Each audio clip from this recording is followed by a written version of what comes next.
नमस्कार दर्शक बंधु मु आदित्य आपण मानकु स्वागत करुच्ची सठिक खबर को।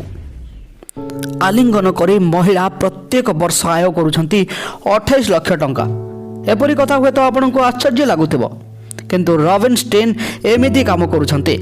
से केवल आलिंगन करी लोक मानकर स्ट्रेस दूर करुछंती। सेथि पई एबे से चर्चा रे आलिंगन करिबा पई तांकु मोटा अंकर दरमा मध्य मिलुछि।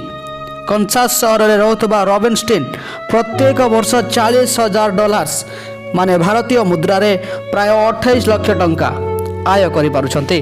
से प्रोफेशनल कडलिंग सर्विस रे काम करुछंती।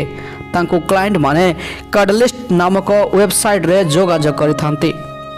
रॉबिन कर 1 घंटार सेवा मूल्य होछि $80 माने प्राय 5,000 टंकारु अधिक। केवल एतिकी नुहे, आलिंगन पाई अनेक नियम मध्य अछि तांकर। ए नियम गुडी को फॉलो करिबा जरूरी होइथाय। नियम गुडी मध्यरु सर्वप्रथम नियमटी होछि क्लाइंट संपूर्ण भावे कपड़ा पिंधितबा आवश्यक। 1 घंटारू 4 घंटार सेशन होइथाय जेउथिरे से केवल आलिंगन करिथांते। रॉबिन कहिसंते जे एपरि करिबा को मते भल लागे। हक करिबारु शरीर रे ऑक्सीटोसिन रिलीज होइथाय, जहाँकि स्ट्रेस दूर करिबारे सहायक होइथाय एवं बहुत खुशी मिलिथाय। तांकर सिंगल क्लाइंट नहांती, विवाहित डिवोर्स क्लाइंट मध्य तांको पाखको आसीथांते।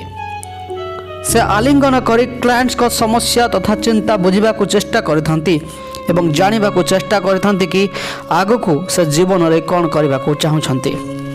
एही परि भावरे से अनेक लोकंकर जीवन बदलबारे एवं सेमानंकर चिंता दूर करिबारे सक्षम होई पारिछंती। बहुत लोकों को एथिरे सुफल मिली एवं अनेकंकर जीवन रे परिवर्तन आसीचे। रॉबिन फिब्रोमायाल्जियार शिकार होइछंती।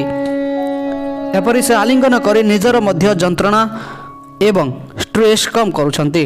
रॉबिन गोटे रिलेशनशिप रे मध्य अछंती। से कहिछंती मो बॉयफ्रेंड को एथिरे कोनोसी असुविधा नाही।